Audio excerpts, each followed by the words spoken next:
At noon, we got number 10 Miami, who's 6-1, trailing SMU, who's 5-3. Miami favored by 10.5 points on ESPN. Carson Beck has gone 148 at 202, thrown for 1,673 yards, 12 touchdowns, 7 interceptions. Mark Fletcher Jr. is at 109 carries for 552 yards and 9 touchdowns. And Malachi Toney's had 43 catches for 562 yards and 3 touchdowns. Kevin Jennings for the Mustangs has gone 181 at 273, thrown for 2,119 yards, 17 touchdowns, 8 interceptions. TJ Harden has had 109 carries for 456 yards and 5 touchdowns. And Romello Brinson's had 37 catches for 515 yards and 3 touchdowns. Miami's 0-1 against SMU all time. They played in 1965, and SMU won 7-3 at Miami. Okay. Again, pretty big game for Miami, right? Right now, for me, they would not be in my college football playoffs. I just don't think they have the resume for it.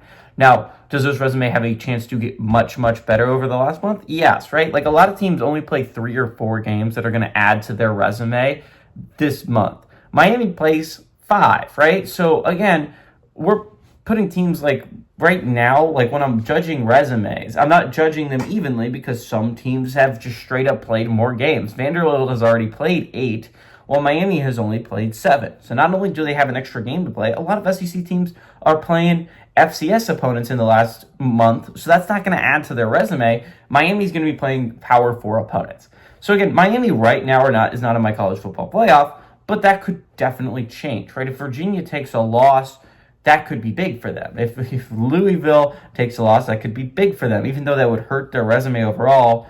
Actually, it wouldn't really help them. You need Miami to win out, and this is a chance to add a really quality win to the resume. Right now, the best win on the resume, right now for Miami, is arguably USF at home, Florida at home, or a road win against Florida State.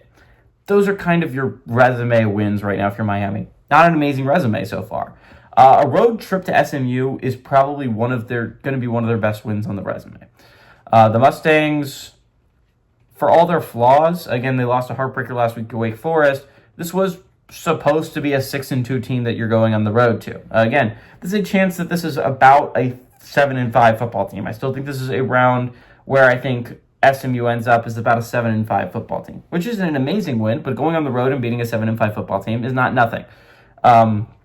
They have a chance to do the same thing against Pitt, where I think Pitt's going to end up being a 7-8 win football team.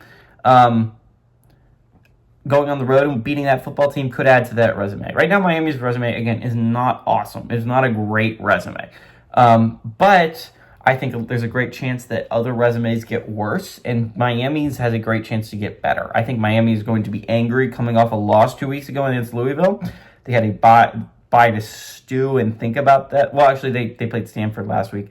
I still think Miami is a pretty good team. I think SMU, though, is coming off a heartbreaker against Wake, a game that really kind of eliminated SMU from any at-large chances. They still have a shot in the ACC, so this is still a game that they got to play for. Again, we saw a 3-loss ACC team make the college football playoffs last year by winning the ACC championship game.